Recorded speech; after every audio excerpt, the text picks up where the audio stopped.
Chapter 12. Lucy. Hearing the front door close, Lucy finally let a squeal escape. She had the entire house to herself.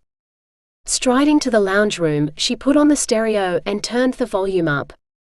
As the music filled the room, she spun around, her eyes closed, still grinning.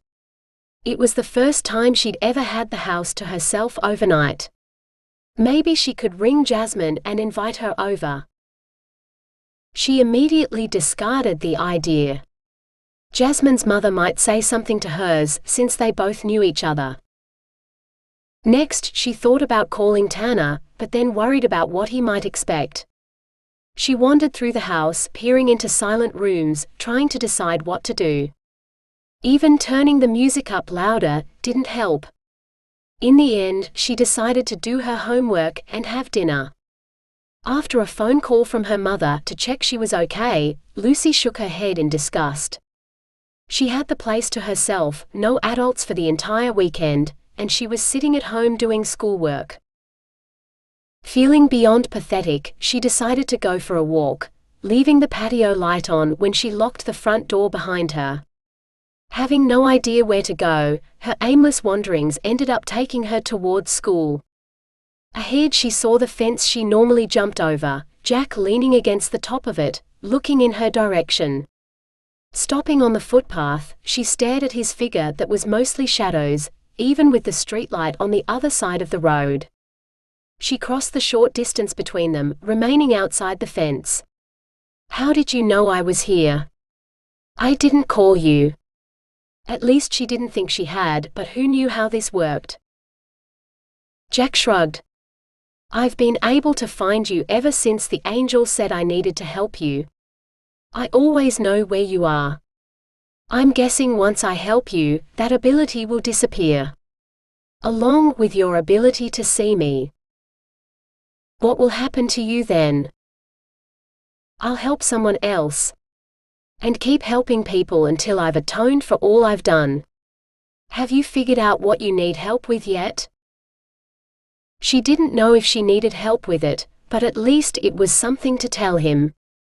Hopefully he'd be much happier with this problem than the first one she'd given him. "Someone tipped red ink all over my rosebud today.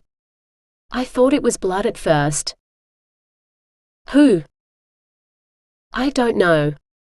She thought of the vase that had been knocked over. She doubted anyone would have been inside. There were no broken windows or anything. "I can't leave the school grounds. I'm stuck here." He could have told her that earlier.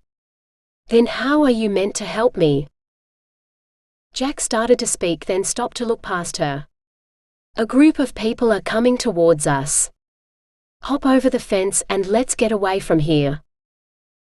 She glanced behind her and saw a group of kids on the road, headed her way. She pressed her hands against the top of the fence, vaulting over it to follow Jack to the groundsman's shed. When he walked through the locked door, she heard a click as it unlocked and swung open. Taking out her phone, she used the screen like a torch and, entering the room, closed the door behind her. Nifty trick. She nodded towards the door. It doesn't always work. He walked further into the room. "Come on, this way." She wound her way through tools and broken furniture, stacked boxes and cluttered shelves. Squeezing between a wall and an old wardrobe, she found an empty place in a corner where Jack sat, leaning against the wall with one leg drawn up to rest his arm on. "Why did you come here? Is something wrong? Did something else happen other than the ink on the rose?" She shook her head, then shrugged, not quite sure what to tell him. "I don't know. My window was wide open, but that was probably my mum. She often opens it even though I've told her not to.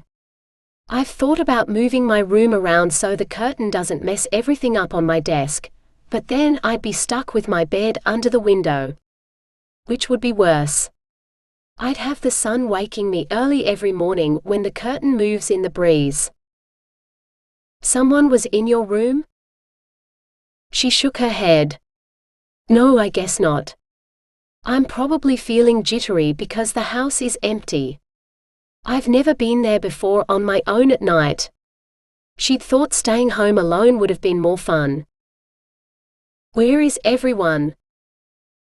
By the time Lucy finished telling him about her parents going away for the weekend, and her sister being at her boyfriend's, as well as answered some of the other questions Jack had, it was nearly midnight.